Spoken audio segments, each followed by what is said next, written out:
Ok, entonces le invito a abrir su Biblia en 2 capítulo 2.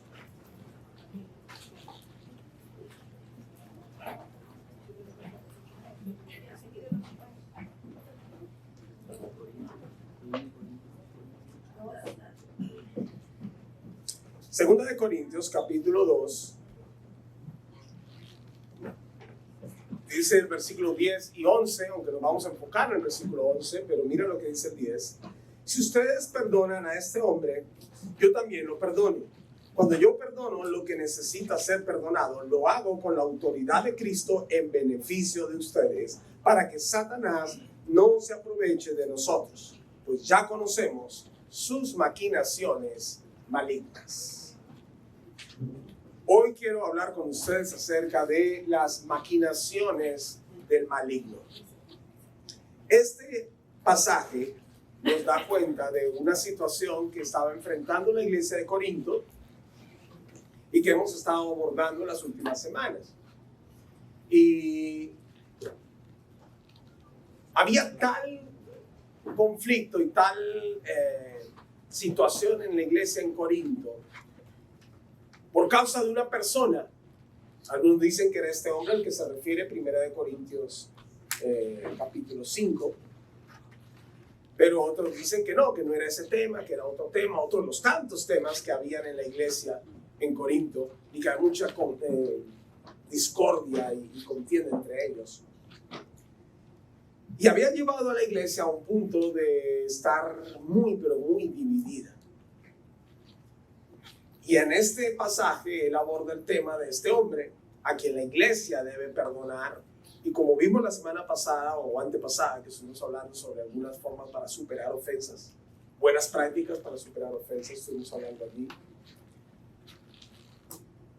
El apóstol Pablo insiste a la iglesia, hay que perdonar, hay que superar esto, porque no podemos darle ventaja al maligno, porque no podemos ignorar tampoco sus maquinaciones. Entonces, haciendo una pausa en el versículo, o un énfasis en el versículo 11, estas maquinaciones del diablo, yo quiero recordarles a todos en la iglesia que la batalla espiritual de la que tanto hablamos en la iglesia muchas veces, o que tanto se menciona en el ámbito cristiano, se lleva acá, en la mente.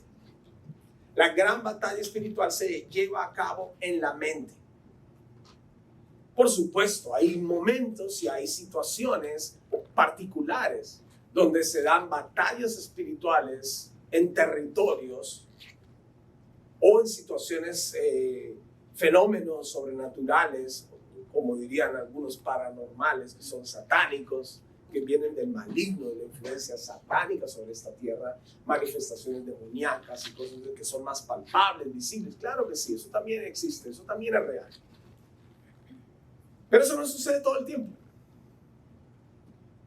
La gran mayoría del tiempo la batalla espiritual sucede acá, en tu mente. Porque es de allí de donde el maligno se vale y toma autoridad para hacer lo que quiere hacer. Es de allí de donde él se vale para dañarte y a través tuyo dañar a otros. ¿Qué es lo que finalmente él quiere? No podemos ignorar que la batalla espiritual es acá. Y esto es algo que ya he explicado muchas veces. Por ejemplo, Efesios 4, 22 al 24, nos hablan de renovar la actitud de la mente. Que no sirve de nada quitarse el ropaje de la vieja naturaleza, ¿cierto? Y vestirse del nuevo ropaje de la naturaleza en Cristo si no te hemos renovado la actitud de la mente, dice la Escritura. Romanos 12:2 nos dice que no debemos conformarnos a este siglo, a este mundo, sino renovarnos en nuestro entendimiento, nuestra comprensión de las cosas tiene que ser renovada. Y sabemos, por ese y otros textos, que renovar la mente tiene que ver con traer a la mente pensamientos nuevos, limpios, puros, amables, de buen nombre, de virtud alguna, como dice Filipenses 4:8. En esas cosas hay que pensar. Esa es la forma de renovar la mente. Y renovar la mente, en otros textos se nos dice que es a través de la escritura, la lectura y la asimilación de la escritura. La palabra de Dios es como el agua que limpia nuestra vida. Ustedes me han oído decir muchas veces, y lo repito hoy una vez más, que a veces una de esas tantas excusas o argumentos contra el cristiano y contra la iglesia es que, ay, que es que allá en la iglesia le lavan el cerebro. Y yo les he dicho, sí, la próxima vez que le digan que aquí en la iglesia le lavan el cerebro, diga que sí, porque bien sucio que lo tenemos, de tanta cochinada que andamos pensando, de tanta idea mentirosa que aceptamos, que pervierte nuestros pensamientos, nuestra mente, dándole más lugar al diablo que a Dios.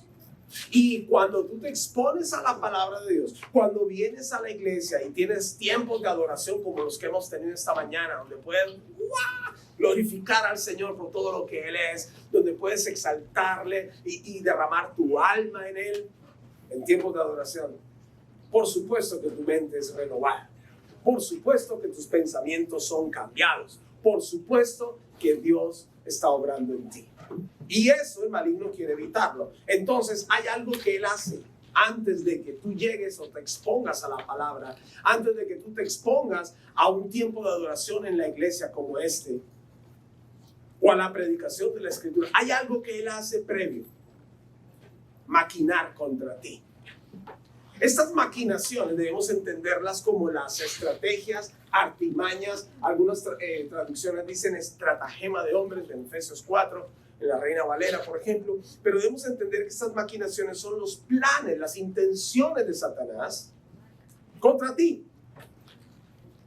¿Y contra mí? ¿Pero por qué contra mí? Porque tú eres un creyente. Porque tú eres la iglesia. Y él quiere estorbar la obra de Dios, un cristiano a la vez. Él quiere ir contra ti. Él no solo quiere ir contra el pastor. Él no solo quiere ir contra la iglesia como denominación o como institución. Él quiere ir contra ti. Porque sin ti, la iglesia pierde poder. Entonces tenemos que ser bien claros y tener, como se dice, bien clara la idea de, ok, así es la cosa, así es, ok. Bien apercibidos debemos estar, no como ingenuos, como dicen, ay, no sabía, pero ¿por qué? ¿Yo qué hice? No, tú eres creyente en Jesús, tú crees lo que la Biblia dice, tú has experimentado la bondad de Dios, ok, el maligno está contra ti. Entonces, hablando de estas maquinaciones, hay por lo menos 1, 2, 3, 4 que yo quiero mencionar. 4 formas, 4 maquinaciones clásicas. 4 estrategias clásicas de Satanás contra la iglesia, contra ti. Para detener, estorbar o lentear, si podemos decirlo así, o hacer más lento el avance de la iglesia. La primera maquinación, artimaña, estrategia de Satanás se llama amargura. La amargura. Y es lo que el apóstol estaba tocando aquí en este capítulo 2 de 2 de Corintios, cuando dijo, pues este hombre que nos causó tanto problema, y recuerden que lo hablamos hace 2 semanas, le causó más problemas a ustedes que a mí, pero parte de la iglesia, o sea, la mayoría de ustedes se lo pusieron y eso ya fue suficiente castigo. Es la hora de perdonar. Es la hora de restaurarlo para que no se desanime y para que no se pierda. Ese era el sentido aquí. Es que si uno no perdona y es que si uno no supera ofensas, uno guarda raíces de amargura. Ojo, porque la mayoría de las personas, incluyéndote, la mayoría de las personas, incluyéndote, suelen pensar de esta manera: yo amargura, ya, eso ya pasó, no pasa nada. Y suelen negar que sí les cuesta perdonar. Suelen negar que sí les cuesta perdonar. Suelen negar que sí les cuesta superar temas y que tienen un corazón dañado porque alguien les ofendió, los hirió y no perdonan. Entonces se crea una raíz de amargura. La amargura es, déjeme decirlo de esta manera, capitalizada por Satanás. La amargura es aprovechada por Satanás. La amargura es un espacio al cual tú le dices a Satanás, mira Satanás, aquí tienes tu lugar en mi vida. Suena feo, ¿no? Pero eso hace la amargura. La falta de perdón es totalmente opuesta a la misericordia y la gracia que Dios nos dispensa. Así que, iglesia, pilas con la amargura. Los rencores en la iglesia, en la congregación, que me miró, que no me miró, que me saludó, que no me saludó, que mire cómo me habló, que mire cómo hizo, que mire aquí, que mire, pues siento por allá, pero me siento por aquí, por allá, y toda esa actitud, eso es un, mejor dicho, cuando tenemos esas cosas y actuamos de esa manera, Satanás, ¡feliz! Satanás está como diciendo, bravo, iglesia. Eso, ahí los quería tener. Porque dándole lugar a la contienda, a la amargura, a la falta de perdón en nuestra vida, le estamos dando más espacio a Satanás para obrar entre nosotros. Y ojo, para usarte contra otro creyente. Y para usarte contra otro creyente. Y así sucesivamente. Eso sucedía en la iglesia en Corinto y estaban divididos. Algunos están a favor de unos, otros a favor del otro y estaban divididos. Eso trae la amargura. La amargura divide, porque al tú estar amargado y no poder perdonar, ni superar, ni mirar a los ojos claramente a esa persona que te ofendió o que te hirió o lo que sea, al no poder hacerlo, te aíslas y cortas esa relación. Para ti esa persona no existe. Entonces te juntas por acá. Y esa otra persona que se siente aislada y que se todo, pues dice, pues yo hago lo mismo. Entonces se siente por acá. Y hace amigos por aquí. ¿Y qué es lo que empieza a suceder en la iglesia? Se divide. Se divide. Y al dividirse la iglesia, que es una estrategia satánica por excelencia, al dividir la iglesia no avanza como podría avanzar. Porque un ejército dividido contra sí mismo no puede ganar la batalla. Eso hace la amargura. El apóstol Pablo veía a la iglesia en Corinto y decía, no podemos seguir así, ya hay que perdonarlo, hay que superar el tema. No ignoramos las maquinaciones del diablo. Él quiere dividirnos, fragmentarnos.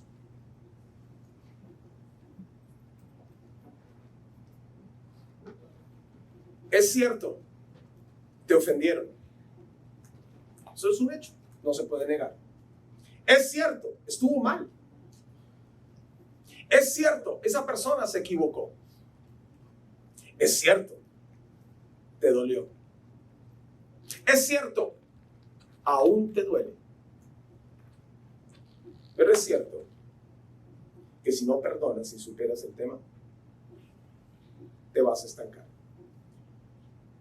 Las raíces de amargura, como leemos en la historia de Mateo, capítulo 18, de los dos deudores, nos llevan a perder el sentido real o natural de las cosas. En Mateo 18, Jesús contó la historia de un hombre que fue ante el rey de su señor porque le debía demasiado dinero y no tenía cómo pagarlo. Y este señor fue movido a misericordia y le perdonó la deuda. Le dijo, ya, olvídate, no me debes nada. ¡Qué alivio! Y salió de allí y encontró a otro amigo de él que le debía una cantidad pequeñita.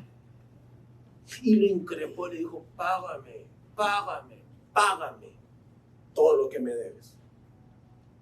Y como siempre, hay chismosos en todas partes. Unos cuantos que estaban ahí observando la situación, le contaron el chisme al Señor y le dijeron, oiga, ese que usted le perdonó la deuda, no fue capaz de perdonarle a otro. ¿Qué pasó en este hombre? Y bueno, y conocemos la historia. El hombre fue llevado nuevamente al Señor y le dijo, ahora me vas a pagar todo, y lo metieron a la cárcel. Bueno, pero ¿qué pasó en este hombre para no perdonar? Habiendo recibido semejante perdón, porque no pudo perdonar algo más pequeño. ¿Por qué? Eso es lo que hace la amargura. me pagas, tú me la hiciste, me la pagas, tú me debes, me lo pagas. Hace que la persona pierda el sentido natural de cómo deben ser las cosas. ¿Cómo debió ser? Bueno, debió perdonarle, ya que le habían perdonado semejante cosa. Es como cuando uno recibe una fuerte suma de dinero y de pronto al final, haciendo las cuentas, faltan 10, 20 soles. Sin mirar nada. Una persona normal, ¿qué haría? Una persona normal diría, bueno, son 10, 20 soles, ya recibí esta cantidad de dinero. Pero una persona muy tacaña, muy apegada al dinero, angurriento, como se dice acá en Perú, avaro, tacaño, codicioso,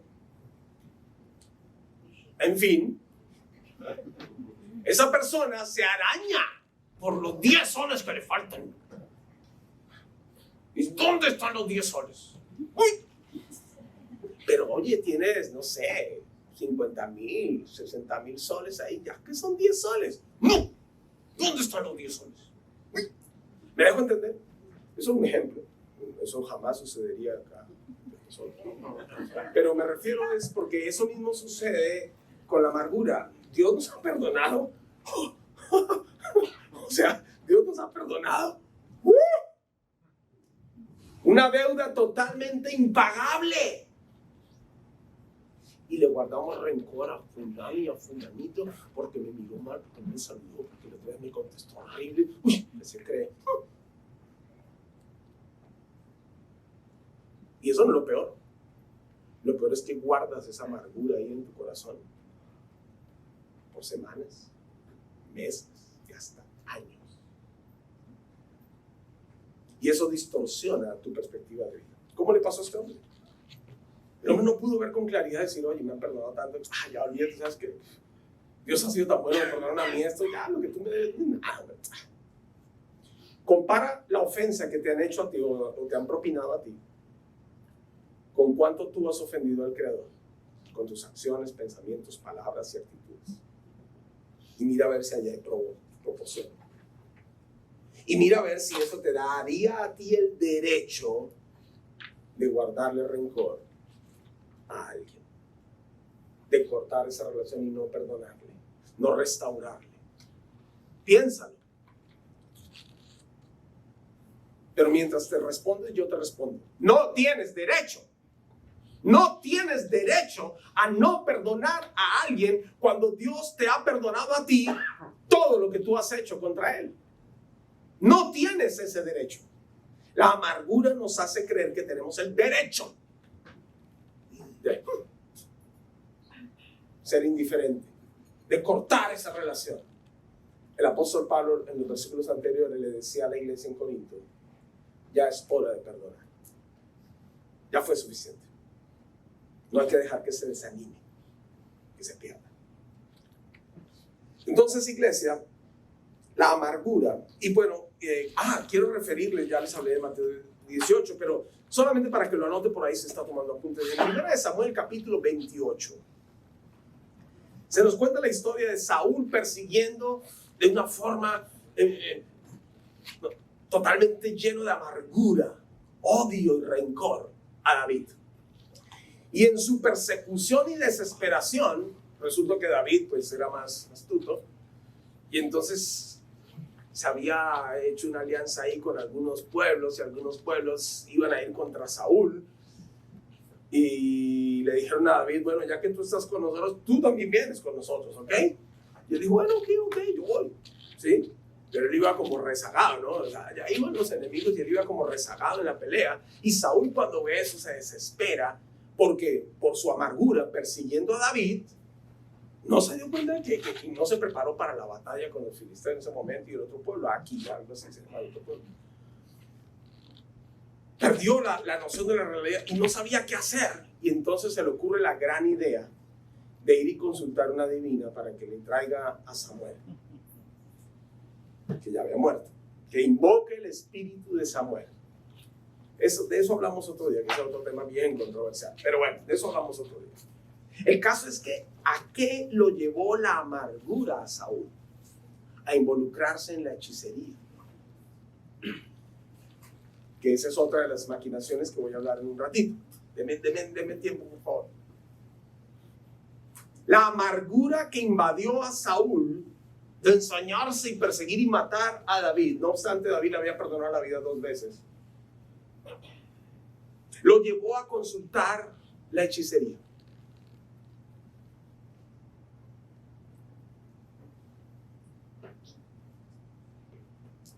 Cuidado, iglesia.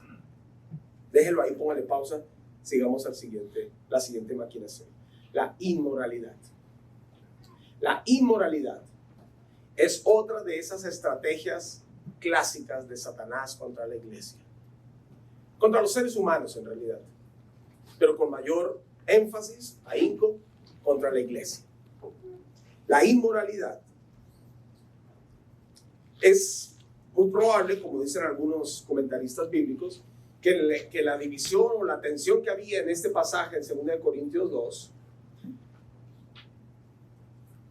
estuviera directamente conectada con 1 Corintios 5, este hombre que tenía una relación inmoral con su madrastra. Comentamos eso. Pero imagínate, en la iglesia algunos vieron eso y dijeron, pues, se aman. Y otros dijeron, no, ¿cómo se le ocurre la madrastra, la mujer de su papá? No, pues, si no la cuida. O sea, unas ideas locas. Eso es como yo me estoy imaginando que fue, ¿no? O sea, no lo dice el texto bíblico. Pero yo digo eso es porque como los griegos eran tan open mind en muchas cosas, y la iglesia trataba de ser pues recta la palabra de Dios, había una tensión allí, y había un hombre allí en una relación totalmente inapropiada, y pues algunos sí dijeron que estaba mal, y otros como que no pasa nada. Como que es tu verdad y mi verdad, tu punto de vista, mi punto de vista. ¿Le suena? Y había una situación de inmoralidad tremenda allí, además de vivir una cultura totalmente inmoral como la griega. Pausa. Sansón. ¿Se acuerdan de Sansón? Sansón, un hombre que Dios le dio tanta gracia para ser un juez en Israel y liderar al pueblo y liberarlo de sus enemigos.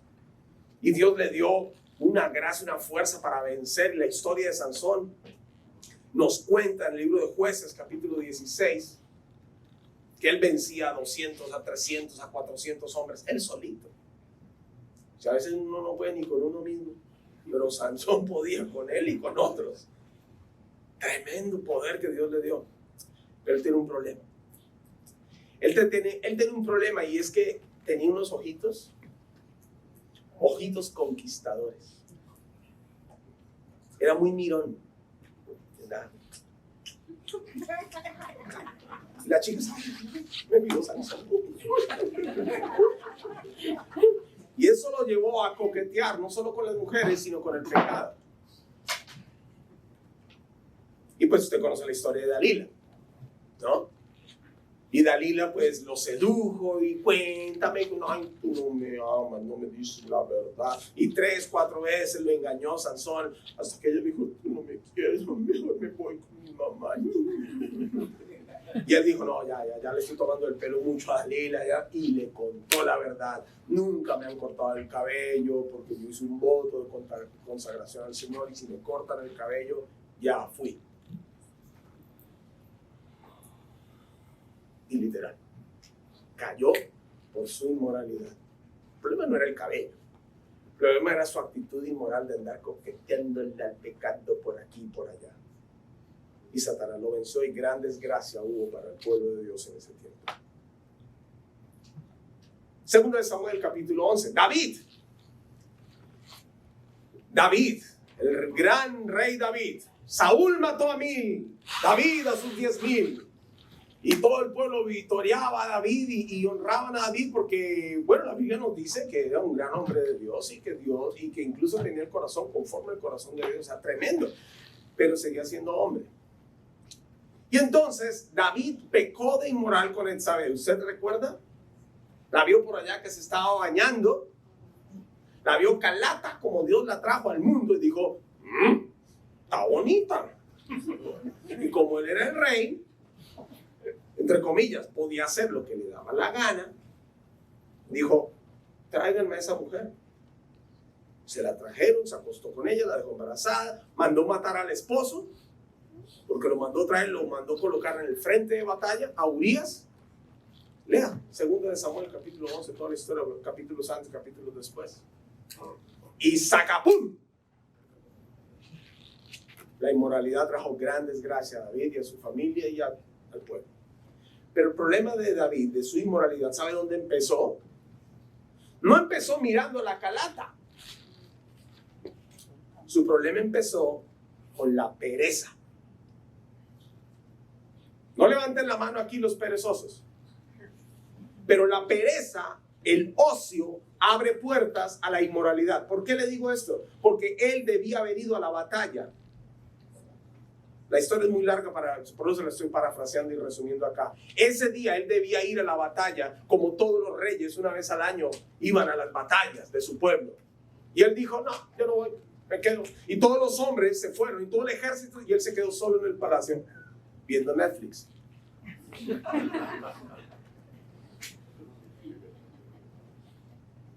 La pereza. Cuidado con la pereza. Los tiempos de ocio, esos vacíos, donde uno dice no hago más nada, abre puertas a que la carne se exacerbe. Y Satanás quiere llevarte a tiempos así. Te lo mereces. Necesitas un descanso. Y nada de malo con el descanso, hasta Dios descansó. Tenemos que descansar. Es bíblico descansar. Pero descansar no es darle lugar al ocio, a la pereza. Descansa de una manera productiva. Ocupa tu tiempo. Si hablo a los hombres, aunque de eso hablaremos también con un poco más de detalle en el retiro. Pero hablo a los hombres, aunque esto va para mujeres también. Pero a los hombres, aunque es para todos. Pero a los hombres. Los hombres. Si usted sabe que es así medio fogoso, calentón, usted es un hombre muy apasionado, eso que rasguñan almohadas y rompen colchones, todo eso, ocupe su tiempo en cosas productivas, haga deporte, ocúpese con buenas conversaciones, no mire pornografía. La pornografía corroe el alma, la mente y la masculinidad. Y con ello, su liderazgo. Así que, hombres y mujeres de carambola, porque igualito es. Igualito es. Déjenme leer esto aquí, como lo escribí, porque se me va la idea. La inmoralidad no solo tiene que ver con lo sexual, aunque es algo muy poderoso que Satanás usa para corroer la fe del cristiano y detener el avance de la iglesia. La inmoralidad no tiene que ver solo con lo sexual, también tiene que ver con la pérdida de los valores constructivos del ser humano. No obstante, esa pérdida de valores se deriva de la inmoralidad sexual también. Entonces, como un círculo vicioso.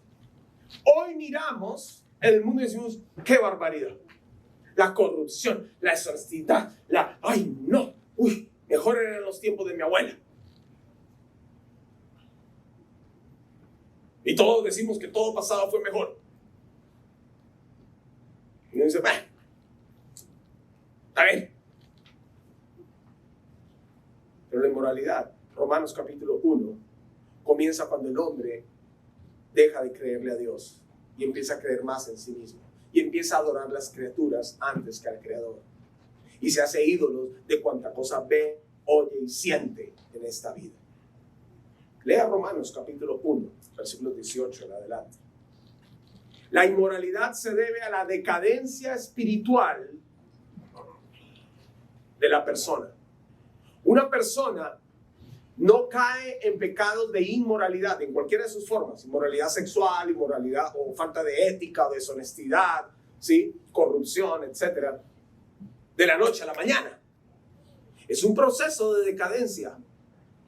Cuando va rebajando sus valores, cuando deja de creer que eso debe ser así de recto, dicen, ay, no es para tanto, puede ser así. Romanos capítulo 1 lo describe. La inmoralidad, aunque tiene que ver con lo sexual, no es solo sexual, es más que lo sexual. Y esto atañe a todas las edades y a todos los géneros. Bueno, a ambos géneros, quiero decir. La tercera maquinación que quiero referir hoy del maligno contra la iglesia, el avance de la iglesia, la vida humana, es la hechicería. La hechicería, en cualquiera de sus formas, llámele magia negra, magia blanca, ¿cómo es que le llaman a esta otra? Que son magos, pero que son de puro truco. Ilusionistas. Gracias. Entonces, por ejemplo, déjenme decir esto. Es algo que he observado en el tiempo. Porque entonces anda mucha gente diciendo por ahí que la magia, la magia no hace de eso. Una tontería, es que el hombre es bien hábil y punto, lo escondió, te lo sacó todo, y ni te diste cuenta y quedaste ahí como un tonto y el mago feliz. Y esa es solo una parte de la magia. La magia sí tiene mucho de eso, que es ilusionismo y habilidad de las manos, que te esconde la cartita por aquí, el dadito por allá, que te lo pone por aquí, te lo saca por allá, ¿no? Y tú quedas como, oh. Y eso es pura habilidad de manos y de distraerte por aquí para sacarte eso por aquí. Es pura habilidad. Eso es algo que uno dice, no pasa nada con eso. Personalmente pienso que no pasa nada con eso, nada espiritual. Pero la magia tiene otra cara, que sí es la satánica, que es directamente invocando el poder de demonios para hacer aparecer y desaparecer cosas, para hacer que cosas leviten o personas leviten. Y lo digo y lo he aprendido en el tiempo porque lo he visto con estos ojos. E incluso tuvimos una experiencia, un ataque espiritual muy fuerte en una congregación que pastoreamos con mi esposa en el pasado, donde había una persona haciendo cosas de brujería en medio de la reunión y cargó todo el ambiente e hizo levitar unas sillas y ella misma estaba levitando. Y yo estaba con la guitarra viendo eso y dije, ¿what? ¿Qué está pasando aquí? Y ella oraba unas lenguas que no eran las lenguas del bautismo del Espíritu Santo, unas lenguas satánicas. Y cuando la confrontamos y fue desenmascarada, pues obviamente huyó porque no resistió la presencia de la confrontación espiritual, la presencia de Dios, no la mía. ¿Ok? Es la otra cara de la magia. Por mucho tiempo, y la nueva generación sobre todo, fue criada con Harry Potter y con todas estas escuelas de magia, y para muchos eso era como normal. En su momento, recuerdo eso 20 años atrás, toda la gente, nosotros decíamos, no, que no sé qué, y otros decían, pero ¿cuál es el problema? Hoy por hoy la gente dice, ¿cuál es el problema con eso? Bueno, ¿sabe cuál fue el problema? Entre otros tantos problemas, que muchos jóvenes hoy, generación Z, se involucraron en la magia como nunca antes los millennials, ni los baby boomers, ni los X nos involucramos en magia. Al punto de vender la tabla Ouija en supermercados como juego de mesa. Tú puedes ir a una tienda, no quiero decir el nombre, ahí venden tablas Ouijas. No le estoy diciendo que vayas a comprar una. Pero lo que le estoy diciendo es que no estoy exagerando. O sea, han llevado la hechicería de ser una práctica ocultista a un juego de mesa. Vaya maquinación, Satanás. Vaya estrategia. Entonces, no se debe jugar con el fuego. Pero ojo, esa es una forma muy sutil y a esos trucos de involucrarse allá, y de pronto viene la invitación. ¿Quieres algo más? ¿Quieres pasar al otro nivel? Y sáquete. Es como pasa mucho en la masonería, con todo respeto, si hay algún masón presente. Pero la masonería empiezan con mucha obra social y mucho ayuda humanitaria, jiji, jaja, y poco a poco te van adentrando en la brujería. Y cuando llegan a los niveles más altos de la masonería, son brujos. Pero no empezaron con la brujería, empezaron con la caridad. Y desde la caridad te llevaron allá. Así se presenta la hechicería como algo bueno. Lo leemos, sin decir. Se lee en los periódicos, el horóscopo. Pues nada más mentiroso que el horóscopo, déjeme decirle.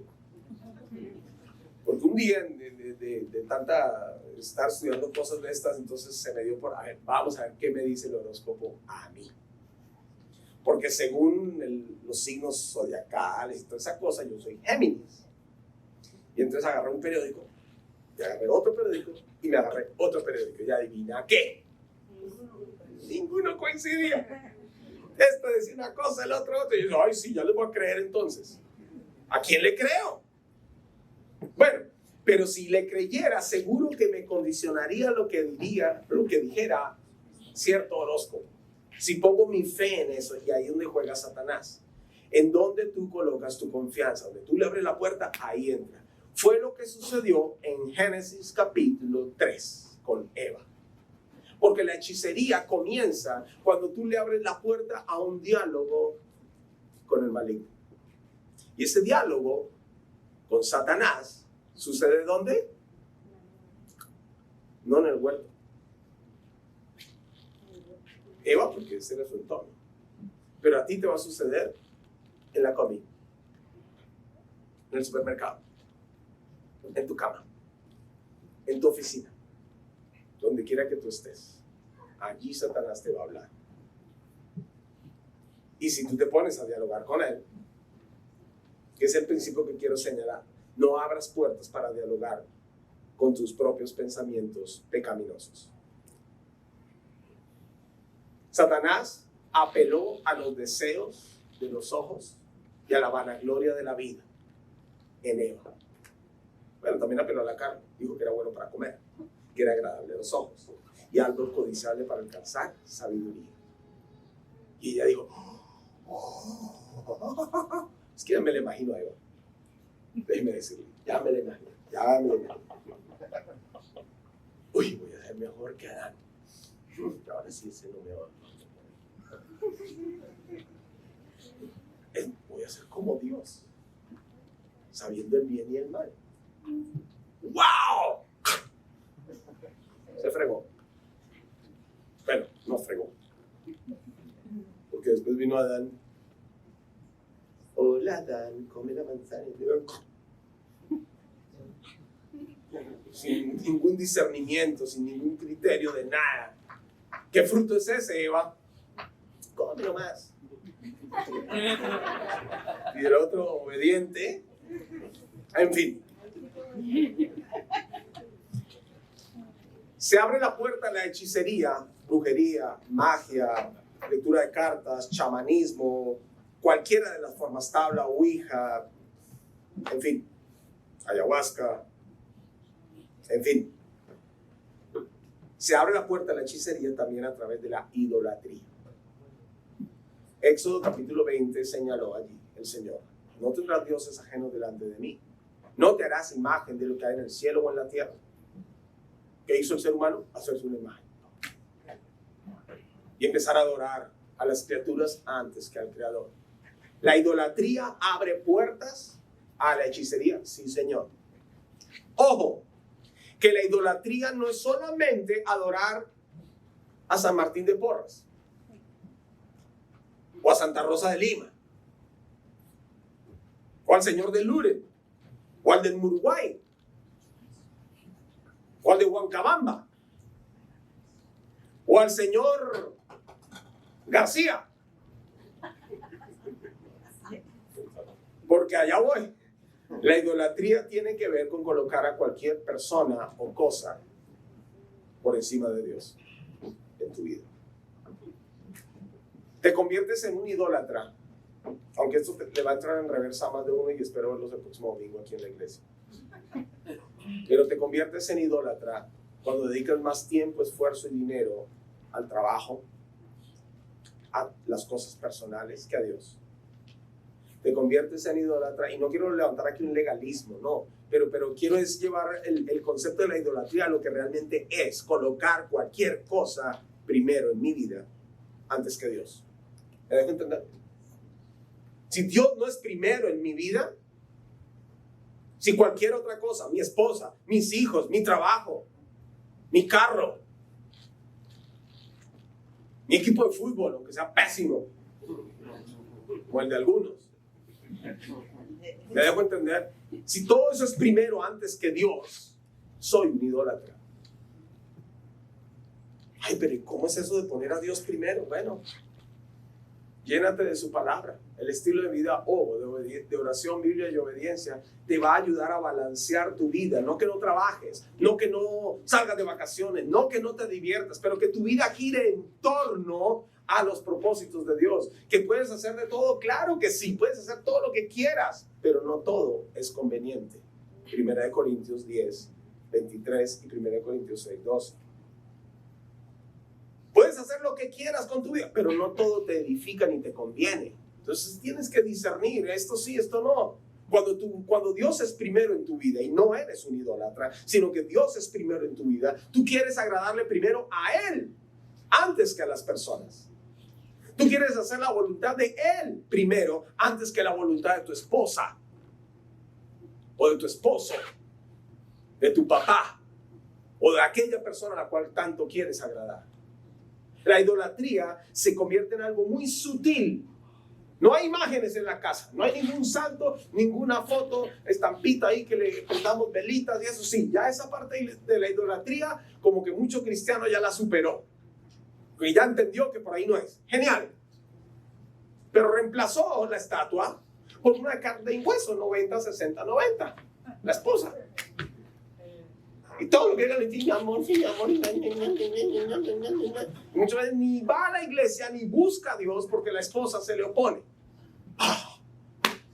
Idólatra. Además de otra cosa. Bueno. Pero hermano, discúlpeme, pero es que esto es serio. Idolatría tiene que ver cuando colocamos primero el trabajo, por ejemplo. Por trabajo madrugamos, por trabajo trasnochamos, por trabajo viajamos, por trabajo dejamos la familia, por trabajo. Y por Dios, nada, porque estoy cansado. Porque es mi tiempo, pastor. Es el único día que tengo para estar en familia. Por eso no me ven en la iglesia. Está bien, listo, no te está leyendo Biblia. Uy, pastor, es que me quedo dormido, es que estoy trabajando tanto que no puedo leer la palabra. ¿Quién está gobernando tu vida? El trabajo. No cometas el error que mencionó un autor cristiano cuyo nombre no recuerdo en un libro que se llama Tu dinero, frustración o libertad. Y él decía, muchas personas invierten su salud buscando fortuna, para luego invertir su fortuna ganando salud. Invierten los mejores años de mejor fuerza, energía a hacer plata, forrarse en dinero, para después con esa plata pagar los tratamientos médicos o oncológicos o lo que sea, de todo lo que tanto sobreesfuerzo le dañó y destrozó la vida y la salud. Piensa, pero eso es una forma de idolatría que te lleva fácilmente a la hechicería. La hechicería no es solamente consultar al brujo, La hechicería no es solamente estar allí frente a la tabla Ouija.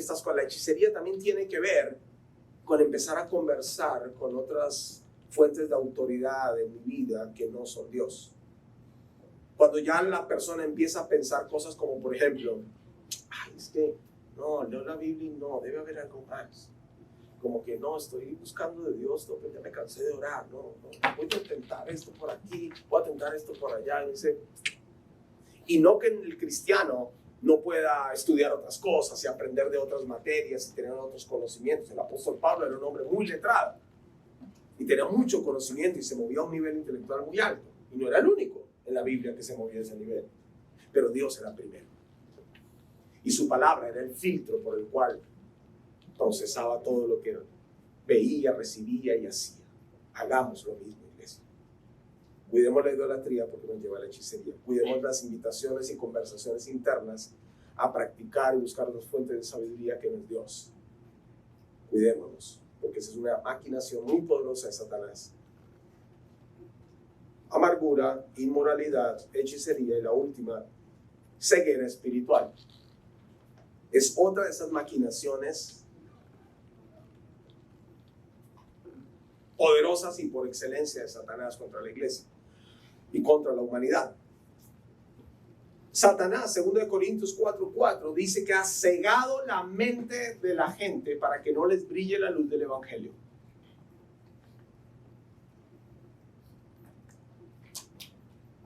Lo mencioné la semana pasada y antepasada, pero lo menciono hoy otra vez. En Mateo capítulo 13, La parábola del sembrador, Jesús habló que hay un terreno que se llaman los espinos. Y los espinos se refiere a que los afanes de este mundo y el amor por las riquezas ahogan la palabra. La gente se ciega espiritualmente y Satanás ciega a las personas espiritualmente, haciéndoles creer que hay cosas más prioritarias, urgentes e importantes que buscar la sabiduría de Dios, como el trabajo, el dinero, el estatus social, el bienestar de la familia, etcétera, etcétera. Y nada de malo con eso. Dios es el más interesado en que tu familia esté bien y en que tú estés bien y que tengas salud. Tercera de Juan, versículo 2, dice: amado, yo deseo que seas prosperado y que tengas salud, así como prospera tu alma. O sea, Dios quiere una prosperidad integral para tu vida. Que prosperes en todas las cosas, que tengas salud y que prospere tu alma. Pero lo que pasa es que nosotros a veces solo queremos prosperar en todas las cosas. A precio de nuestra salud y de nuestra alma. Queremos tener casa, carro, beca, vacaciones. Eso sí, y que todo el mundo sepa, porque para subir fotos mentirosas a Instagram somos campeones. O sea, subimos la foto, avanzamos y ya, a playa, el superhotel, o si no, cuando subían en Facebook, él le estaba diciendo: sí, fulano está en la sala VIP del aeropuerto tal, que así. Pero no suben ninguna foto cuando están tristes y acongojados, cuando están dudando de si Dios es real o no. ¿Por qué no te tomas una foto de esa y la subes? Cuando estás batallando con tus propias pasiones, cuando estás siendo tentado, ¿por qué no te tomas la foto y la subes y dices: oren por mí? No, esa no. Cuando esa es la realidad de tu vida. Lo otro es ficticio. Son momentos, pero eso, tu vida no depende de ese aeropuerto, ni tu vida depende de ese momento. Que nada malo con eso. Espero que me entiendan lo que estoy diciendo. Si no me entienden, hablamos después. El apóstol Pablo le dijo a Timoteo, 2 Timoteo capítulo 4, versículos 3 y 4. Solo estoy pasando por ahí porque quiero terminar esto. Por favor, tengan paciencia. Un minuto más. 2 Timoteo 4, versículos 3 y 4. El apóstol Pablo le dijo a Timoteo: Timoteo, llegará el tiempo donde la gente tendrá comezón de oír, e irán detrás de las fábulas y de las doctrinas mentirosas y no de la verdad. ¿Por qué? Porque la gente está ciega, porque el maligno ha cegado la mente de la gente. Entonces prefieren oír lo que suena wow, rimbombante, la nueva revelación, wow, palabra fresca, wow, que viene el apóstol fulano, y se llena la boca, que viene fulanito con tal y tal, que viene, y van corriendo detrás de eso. Le pasa a muchos cristianos. Anda de evento en evento, de conferencia en conferencia. Nada malo con los eventos y las conferencias, pero ¿andas? ¿Quién dirige tu vida? ¿Estás esperando que haya una nueva conferencia en tu ciudad para ir a ver qué te dice Dios? Cuando a Dios se busques todos los días en la intimidad de tu corazón y de tu hogar, de tu cuarto, enciérrate, dice Mateo 6, ¿no? Entra en tu aposento, cierra la puerta y ora a tu Padre que está en secreto. Y tu Padre que está en secreto te va a recompensar en público. No dejes que las artimañas y maquinaciones de Satanás cieguen tu mente y tu vida espiritual. Abre los ojos. Busca de Dios. Busca en la palabra, lectura bíblica todos los días. Ora todos los días y obedece la escritura todos los días. No que tengas que ser perfecto, pero haciendo eso se fortalecerá tu interior y te defenderás contra las maquinaciones de Satanás.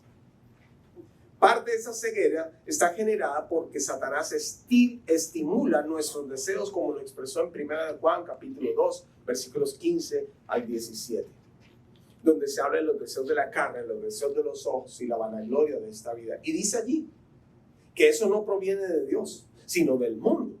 Y dice allí que el mundo pasa y sus deseos, pero el que hace la voluntad de Dios permanece para siempre. Si usted todavía no cree que el mundo pasa y sus deseos, observe la moda. Que otra vez están usando los ternos de hace 20 años. Menos mal no los botamos. Porque todas están, otra vez volvieron, nada más hay que adecuarlo un poquito aquí en tallar y ya estamos fashion. Porque el mundo pasa. La moda pasa. Y los deseos de este mundo pasan. pero solamente el que hace la voluntad de Dios permanece para siempre. ¿Y cómo hago la voluntad de Dios? ¿Cómo sé cuál es la voluntad de Dios? Lee la Biblia, ora y obedécela todos los días y vas a encontrar sabiduría para tu vida diaria. Y Satanás no podrá entrar a tu mente y corazón. Y finalmente, ¿cómo puedo protegerme y defenderme de las maquinaciones del diablo? Y esto sí, permítame señalarlo aquí, porque es que el Señor nos lo dio en Efesios capítulo 6, donde se habla de la armadura del cristiano, la armadura de Dios. ¿Recuerdan eso? ¿Sí? ¿Cuántas veces hemos pasado por ahí? Bueno, ahora subirlo otra vez ahí, por favor. Efesios capítulo 6. Desde el 13. Bueno, no. Ok, desde el 13, desde el 10. Una palabra fiel. Sean fuertes en el Señor y en su gran poder. Pónganse toda la armadura de Dios para poder mantenerse firmes contra todas las estrategias del diablo. Entiéndase, maquinaciones, artimañas, trampas, tretas, engaños del diablo. Pues no luchamos contra enemigos de carne y hueso. ¿Te das cuenta? El problema no es tu suegra. El problema no es tu suegra, aunque pueda ser problemática. El problema no es tu jefe, aunque pueda ser un pesado. El problema no es tu mujer. O tu esposo, sí, ya están demorando. El problema no son las personas. La lucha no es contra las de carne y hueso. Dice la Escritura, no lo digo yo.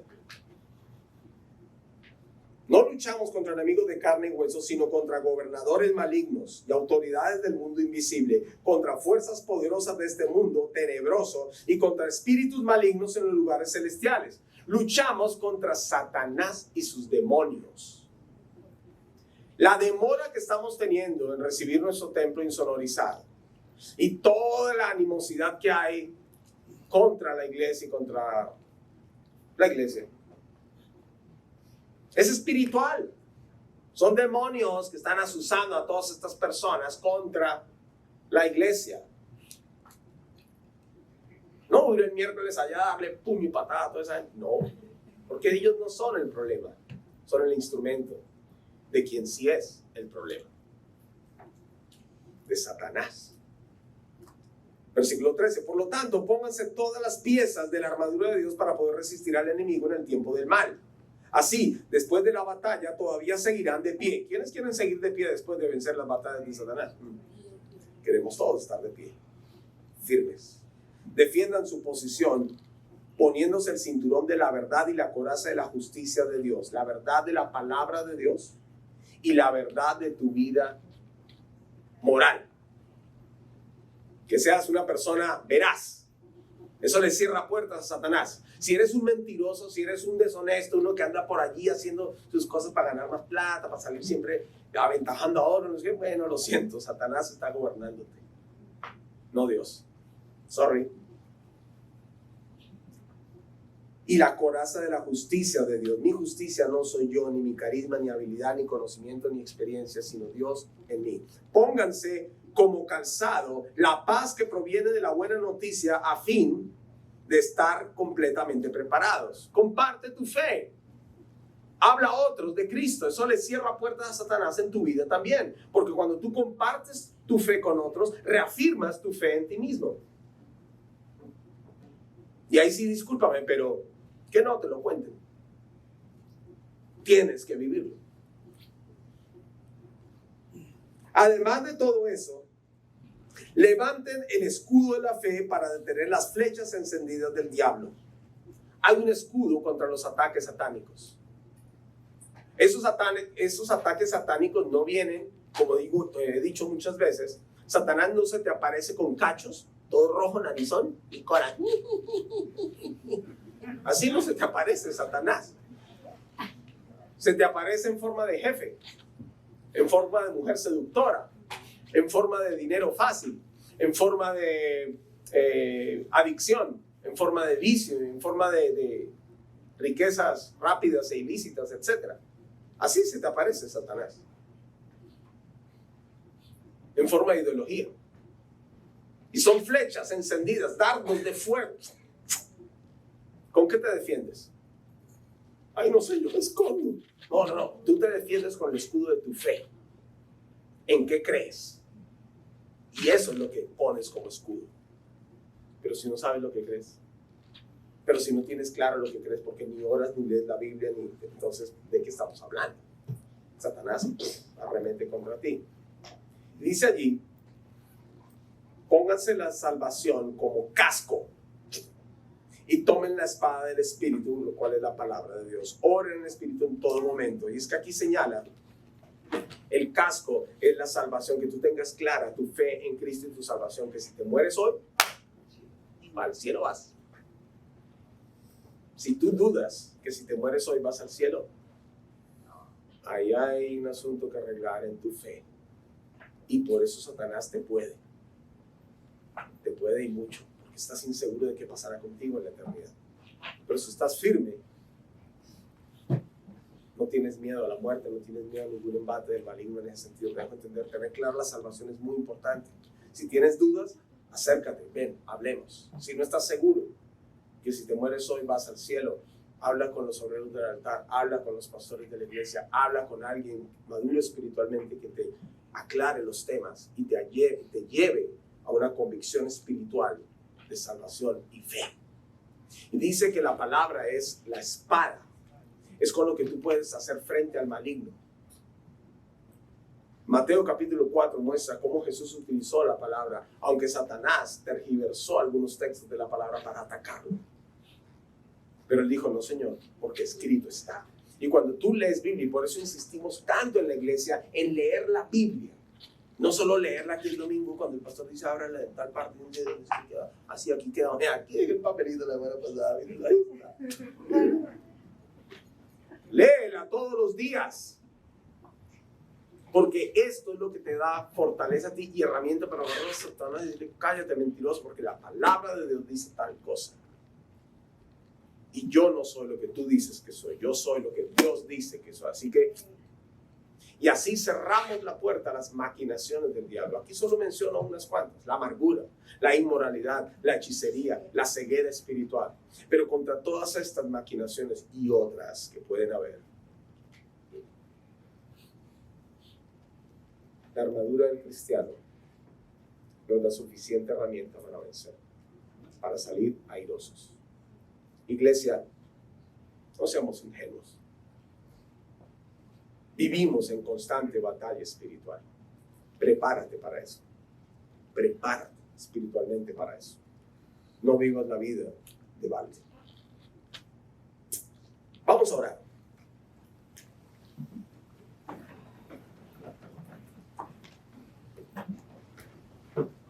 Toma un momento, por favor, para reflexionar allí y responder al Señor lo que sea que Él te haya hablado,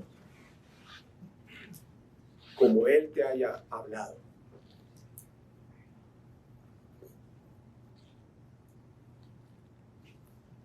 Y respóndele a Él.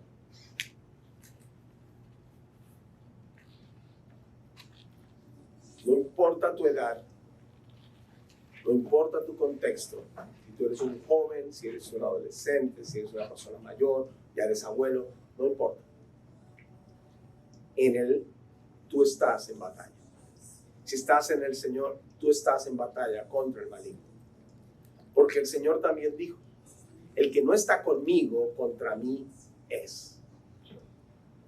Entonces cabe la pregunta, ¿de qué lado estás tú? ¿Del lado de Dios o del lado del maligno? ¿De qué lado estás tú?